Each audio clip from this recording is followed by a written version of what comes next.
Well, these are the stories we're trending at this hour. And joining me right here in the studio to further talk about these stories is Charles Fakroha, a stockbroker and iBrandTV business analyst. Thanks for joining us today. Thank you for having me. It's a pleasure. All right. I think we should start from the carbon emission, or what do you think? Well, the carbon market. It's still the stories that we are tracking. Yes, it's a very good development. But what's even the carbon market?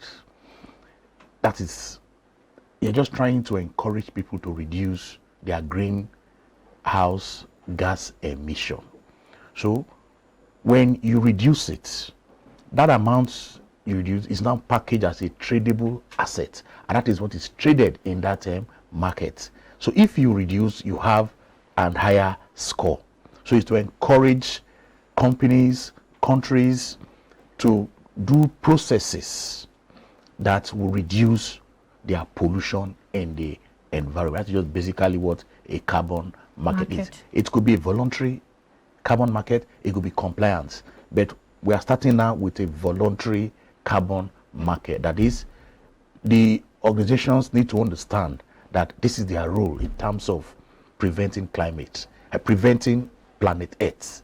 So voluntarily on their own, they begin to look at all their processes when those ones that are emitting so much carbon dioxide. That is the issue, which we just call carbon. And once they do that, then they are giving credit. So you hear them talking about carbon credits, because you are now reducing the amount of carbon dioxide we are emitting to the environment, which is the major cause of this greenhouse gas effect, where you see global warming. Absolutely. It begins to affect the ozone layer, and we are seeing a lot of flooding and every climate issues today in the country. It's a very good development that the Vice President has also been appointed as a member of that committee. I'm going to champion that in Africa. I think that's a very good development. Yeah, let's talk about the fact that we are the one, pioneering this on the continent. Yes, so that's it's a right step in the right direction. And you feel that it won't go the way of other things, other policies that Nigeria comes up with. And at the end of the day, no, but it's obvious. We're already seeing flood all over the place. We are seeing global warming. When you talk about flood, there are those who insist that this flood really isn't about climate change, that it's about some structural issues which have not been addressed over the course of the years. Okay, I will agree to some extent. Okay. But again, you also see that the amount of rainfall too has also increased. So, and of course, we're even seeing other ecological issues. So all this come together to see what we are having. So yes, I agree with you. Yes, there are things we could do to mitigate some of these flood issues, but there are things that are due to the climate change. All right, very quickly, let's go to the first story.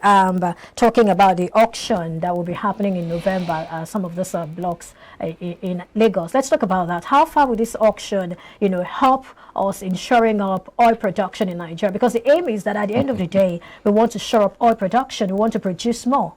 Yes, agreed. And of course, from what we have been told, it's offshore, not onshore. That is, these are deep water. They are inside the water. And it's a little bit difficult to do oil theft in those because it's sophisticated. But I still believe that if the oil thieves, they can do it onshore, they can also do it offshore. So yes, doing that auction round is good. But at the same time, what I would say is let the regulatory agency make sure it is transparent, so that those who will win those bids are companies that have that technical capability, so that at the end of the day, they will be able to beat the quota they've been given to produce. They will drill those oil wells very well, at the same time, taking into consideration the environmental impact of the activities.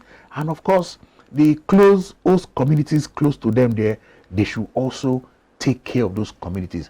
Not you in your platform, inside the water, and just some riverine community very close to you, there is darkness. Meanwhile, in your own platform, there is light and everything. So they should take into consideration that, because the communities too has to own these facilities.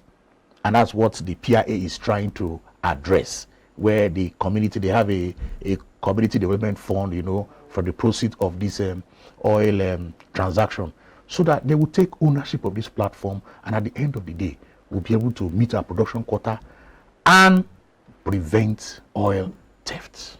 I like that you mentioned oil theft. That's the third story we talked about, and I think it's just important we dive right in. Okay. And looking at the provision of the PIA, the one which talks about ownership by the community, how far do you think this will go in, addressing oil theft, really?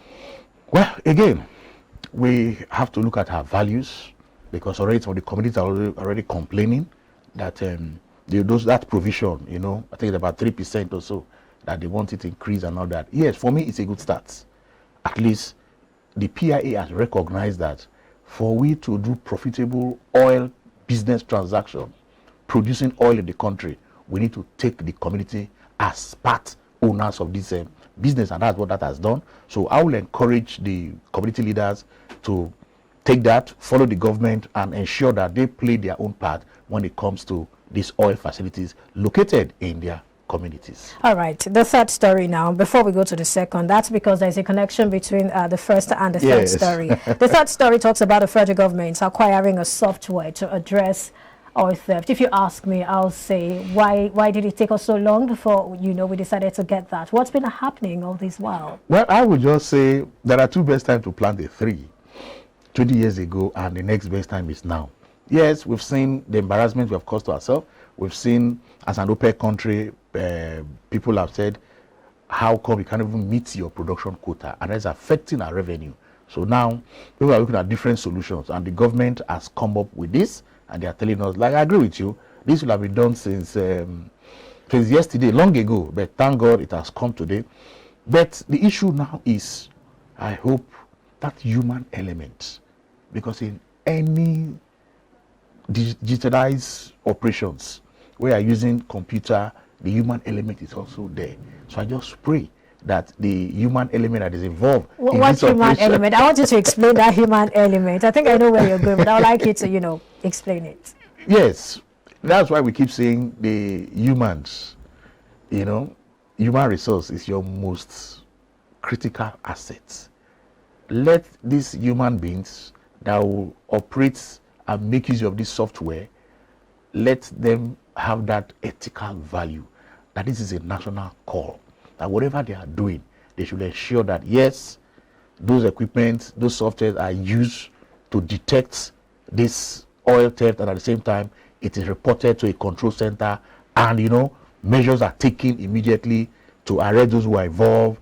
Because if you have a case where the human elements are involved in terms of, they are conspiring already, then becomes a problem. But I think with all the advocacy people like us have made, you in the media, I think we will see an improvement in terms of checkmating the cases of oil theft in our oil platforms. And we just hope that evidences will not be burnt moving forward. Yes, with what the new NNPC has done with the control center, where they can stay in a place and begin to monitor and all that. And of course, I want to also see a connection from those control centers, the intelligence on the ground, and of course, the regulatory agencies, so that they all work together, and once anything is detected, it is addressed immediately. Are you confident in this particular software? Well, I would say let's just give them the benefit of doubt. All right then. Okay, so the second story, that's about digital inclusion, I suppose, talking about telcos. Active subscribers for the month of September are getting to 211.8 million. Talk to us about this. Well, it's obvious that Nigerians have come to accept this mobile network, and we don't have a choice. We just continue to. But what I want to say for the telecom companies is improve their services. Okay. And once they are improving their services, people get value for the money. Not when you are having a virtual meeting, and before you know what's, it's gone off, data and all that. So they should not just getting more subscribers. Yes, they want more people to be on their network, because with more people on their network, more subscribers, more money for them. But at the same time, it's not just more money for them. We also see some form of inclusion and of course, agreed. Yes, of course, for the financial inclusion, because people will use this mobile network for some financial transaction. But we need to see an improvement in the quality of their services. And if there's going to be any disruption, of course, they should be able to inform their subscribers on time and said, with this same period, we're going to have this kind of issues there and there. So I think it's a very good development, and they just need to improve on their services. Well, we see MTN leading the pack with 1.6 million subscriptions. Talk to us about that. Well, I wouldn't want to say MTN is the leader in the industry. I think they are all doing quite well. So maybe let's watch and see the October numbers, whether another telecom would have taken over from MTN. All right, I think this is a good place to end the conversation. Thank you so much for coming on the show, Charles Fakroha. It's a pleasure. Thank you, Perpetua. All right. Well, moving on, the market resumes today after Monday's holiday break, following last week's decline. What do you expect today? We shall be right back. And when we come, we'll talk about this. Stay with us.